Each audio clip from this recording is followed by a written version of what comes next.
चांद आसमान में ऊपर चढ़ आया था।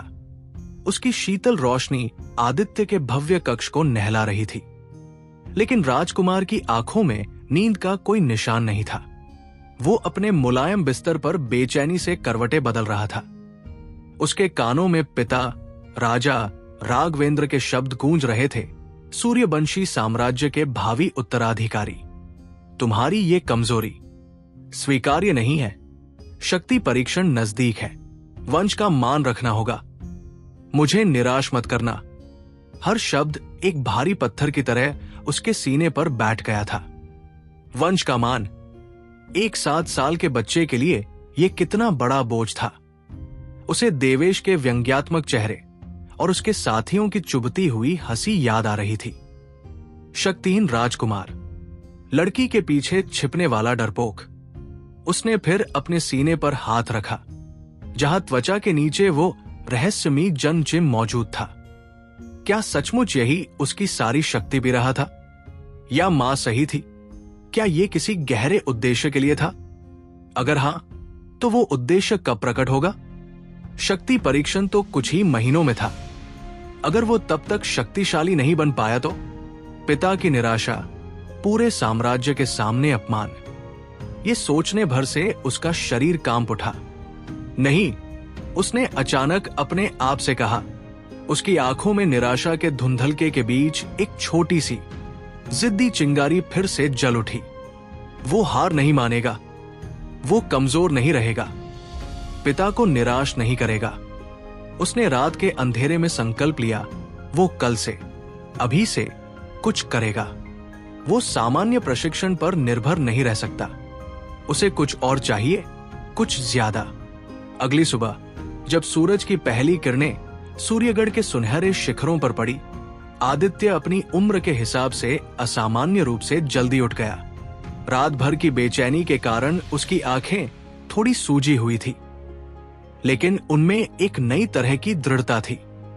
उसने आईने में अपने प्रतिबिंब को देखा, एक दुबला पतला लड़का जिसके चेहरे पर उम्र से बड़ी गंभीरता थी। उसने अपने कंधों को सीधा किया, थोड़ी थोड़ी ऊपर उठाई। राजकीय भोजन कक्ष में सुबह का नाश्ता हमेशा की तरह भव्य था, लेकिन माहौल थोड़ा तनावपूर्ण था। राजा राघवेंद्र अपने आसन पर चुपचाप बैठे थे। उनके चेहरे पर राज्य की चिंताओं की लकीरें थी और उनकी नजरें बार बार अनजाने में आदित्य पर टिक जाती थी, जिससे आदित्य का दिल और भारी हो जाता था। महारानी रेखा हमेशा की तरह स्नेह बरसा रही थी। आदित्य की थाली में उसकी पसंद की चीजें परोस रही थी और माहौल को हल्का करने की कोशिश कर रही थी। कुछ देर बाद आदित्य के चाचा ज्ञानेंद्र और उनका बेटा देवेश भी आ गए। ज्ञानेंद्र के चेहरे पर हमेशा एक चिकनी मुस्कान रहती थी, जो कभी उनकी आंखों तक नहीं पहुंचती थी। उन्होंने आते ही राजा का अभिवादन किया और फिर आदित्य की ओर देखकर बोले, सुना है आदित्य आजकल प्रशिक्षण में बहुत मेहनत कर रहा है। अच्छी बात है, युवराज को मजबूत होना ही चाहिए। उनकी आवाज में सहानुभूति थी, लेकिन उसमें छुपा व्यंग्य आदित्य से छिपा नहीं रहा। देवेश अपने पिता के बगल में बैठ गया। उसकी आंखों में रात की घटना का कोई पछतावा नहीं, बल्कि एक विजयी चमक थी। उसने आदित्य की ओर देखकर हल्का सा होंठ सिकोड़ा। आदित्य ने इन सब पर ध्यान न देने की पूरी कोशिश की। उसने चुपचाप अपना नाश्ता किया। हर कौर एक संकल्प के साथ निकल रहा था। वह इन तानों को अपनी प्रेरणा बनाएगा। नाश्ते के बाद आदित्य सीधा उस स्थान की ओर गया जहां उसके तीसरे चाचा आचार्य सोमदेव अक्सर सुबह के समय ध्यान या अभ्यास करते थे। महल के पीछे एक शांत, पेड़ों से घिरा हुआ प्रांगण। सोमदेव वहां पद्मासन में बैठे थे। उनकी आंखें बंद थी और उनके चारों ओर एक शांत, शक्तिशाली ऊर्जा का आभा मंडल महसूस हो रहा था। वो दिव्यस्रोत स्तर के शिखर के योद्धा थे। उनकी शक्ति राजा राघवेंद्र से बस थोड़ी ही कम थी। आदित्य कुछ देर हिचकिचाता हुआ वही खड़ा रहा। उसे उनके ध्यान में बाधा डालने में संकोच हो रहा था। फिर उसने गहरी सांस ली और धीरे से पुकारा, चाचा श्री। सोमदेव ने धीरे से अपनी आंखें खोली। उनकी आंखों में एक गहरी शांति थी, लेकिन उनकी नजर बहुत पैनी थी, जो किसी के भी मन की बात पढ़ सकती थी। आदित्य, तुम यहां इस समय? उनकी आवाज शांत लेकिन गंभीर थी। मैं आपसे कुछ मांगने आया हूं, चाचा श्री, आदित्य ने कहा, अपनी आवाज को स्थिर रखने की कोशिश करते हुए। कहो, सोमदेव ने संक्षिप्त उत्तर दिया। मैं और ज्यादा प्रशिक्षण करना चाहता हूं, आदित्य ने सीधे कहा। क्या आप मुझे अतिरिक्त समय दे सकते हैं? क्या आप मुझे कुछ विशेष तकनीकें सिखा सकते हैं जिनसे मैं जल्दी शक्तिशाली बन सकूं? सोमदेव ने कुछ क्षणों तक आदित्य को चुपचाप देखा। उनकी आंखों में कोई भाव पढ़ना मुश्किल था। फिर उन्होंने कहा, शक्ति जल्दी पाने की वस्तु नहीं है आदित्य, ये धैर्य, अनुशासन और निरंतर अभ्यास का फल है। विशेष तकनीकें सीखने के लिए एक मजबूत नींव की आवश्यकता होती है। तुम्हारी नींव अभी कमजोर है। आदित्य का दिल डूब गया। क्या चाचा श्री भी उसे असक्षम मानते हैं? लेकिन मुझे शक्तिशाली बनना है चाचा श्री। शक्ति परीक्षण महत्वपूर्ण है। सोमदेव ने उसकी बात काटी। लेकिन उससे ज्यादा महत्वपूर्ण है तुम्हारे अंदर का संकल्प। बताओ, तुम क्यों शक्तिशाली बनना चाहते हो? सिर्फ परीक्षण में सफल होने के लिए या देवेश से बदला लेने के लिए? आदित्य ने एक क्षण सोचा, फिर उसने ईमानदारी से कहा, मैं अपने पिता को निराश नहीं करना चाहता। मैं सूर्यवंशी वंश का मान रखना चाहता हूं। मैं खुद को और शायद दूसरों को साबित करना चाहता हूं कि मैं कमजोर नहीं हूं। उसकी आवाज में अब एक सच्ची लगन थी। सोमदेव की आंखों में पहली बार एक हल्की सी चमक दिखाई दी, जो तुरंत गायब हो गई। उन्होंने कुछ देर सोचा, फिर बोले, विशेष तकनीकें अभी नहीं, लेकिन अगर तुम सचमुच दृढ़ संकल्पित हो तो मैं तुम्हारे प्रशिक्षण पर अतिरिक्त ध्यान दूंगा। हम तुम्हारी बुनियादी तकनीकों और प्राण शक्ति के नियंत्रण पर काम करेंगे।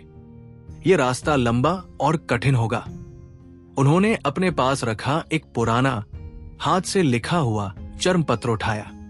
ये लो, इसमें श्वास साधना की एक प्राचीन विधि है। हर रोज सुबह और शाम इसका पूरी लगन से अभ्यास करो। ये तुम्हारी आंतरिक ऊर्जा को स्थिर करने और बढ़ाने में मदद करेगी। कल सुबह सूर्योदय से पहले प्रशिक्षण मैदान में मुझसे मिलो। आदित्य ने कांपते हाथों से वो चर्म पत्र लिया। ये कोई जादुई समाधान नहीं था, लेकिन ये एक शुरुआत थी, एक उम्मीद की किरण। धन्यवाद चाचा श्री, मैं आपको निराश नहीं करूंगा, उसने झुककर कहा और तेजी से वहां से चला गया। सोमदेव उसे जाते हुए देखते रहे। उनके चेहरे पर एक जटिल भाव था।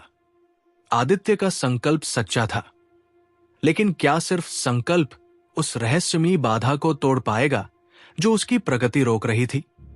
उस दिन दोपहर में आदित्य प्रशिक्षण मैदान में ज्योतिका के साथ था, लेकिन आज वो अलग था।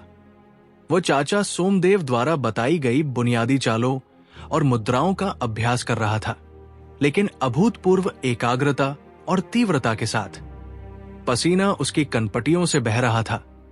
उसकी मांसपेशियां दुख रही थी, लेकिन वो रुका नहीं। वाह आदित्य, आज तुम्हें कुछ ज्यादा ही जोश है, ज्योतिका ने मुस्कुराते हुए कहा, जो उसके पास खड़ी उसे देख रही थी। लगता है किसी ने तुम्हें प्रेरित किया है।